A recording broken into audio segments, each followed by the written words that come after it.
பாசி பருப்பும் துவரம் பருப்பும் போட்டு சாம்பார் சாதம் எப்படி வைக்கிறதுன்னு சொல்றேன். இந்த மாதிரி எல்லா இன்கிரீடியன்ஸும் எடுத்து வச்சுக்கோங்க. 2 டம்ளர் சாப்பாட்டுக்கு யூஸ் பண்ற அரிசி, 1.5 டம்ளர் துவரம் பருப்பு, 1/2 டம்ளர் பாசி பருப்பு, இது எல்லாத்தையும் ஒன்னா மிக்ஸ் பண்ணி கழுவி எடுத்து வச்சுக்கோங்க. குக்கர்ல 2 ஸ்பூன் நெய், 2 ஸ்பூன் எண்ணெய், கடுகு, வெந்தயம், சீரகம், வரமிளகா, 10 முந்திரி, சின்ன வெங்காயம், ஒரே ஒரு பச்சை மிளகா, 1.5 ஸ்பூன் உப்பு, இது எல்லாத்தையும் நல்லா ஃப்ரை பண்ணிக்கோங்க. எண்ணெயில ஒரு கைப்பிடி அளவுக்கு கொத்தமல்லி இலையும் ஃப்ரை பண்ணிட்டு பூண்டு ஒரு 10 சின்னதா கட் பண்ணி போட்டுக்கோங்க.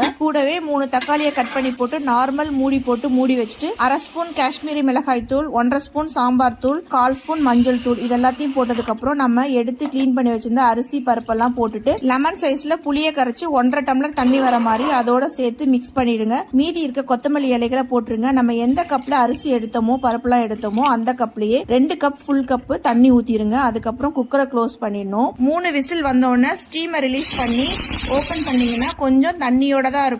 அதுக்கப்புறம் கரண்டியால லைட்டா ஸ்மாஷ் பண்ணீங்கன்னா நல்லா திக்காயிடும். பாசிப்பருப்பு போட்டிருக்கிறதுனால அப்படியே எடுத்து சர்வ் பண்ணி வத்தல், உருளைக்கிழங்கெல்லாம் வச்சு சாப்பிட்டு பாருங்க. செம சூப்பரா இருக்கும். இந்த மாதிரி ஒரு தடவை நீங்க சாம்பார் சாதம் செஞ்சு சாப்பிட்டு பாத்தீங்கன்னா ஹோட்டல்ல போய் சாம்பார் சாதம் வாங்கி சாப்பிட மாட்டீங்க, வீட்லயே செஞ்சு சாப்பிடுவீங்க. இதுல காய் கூட வேணும்னா நீங்க போட்டுக்கலாம். நீங்களும் இதே மாதிரி டேஸ்ட்ல செஞ்சு சாப்பிட்டு பார்த்துட்டு அப்படியே என் பேஜை ஃபாலோ பண்ணிட்டு கமெண்ட் பண்ண மறந்துடாதீங்க.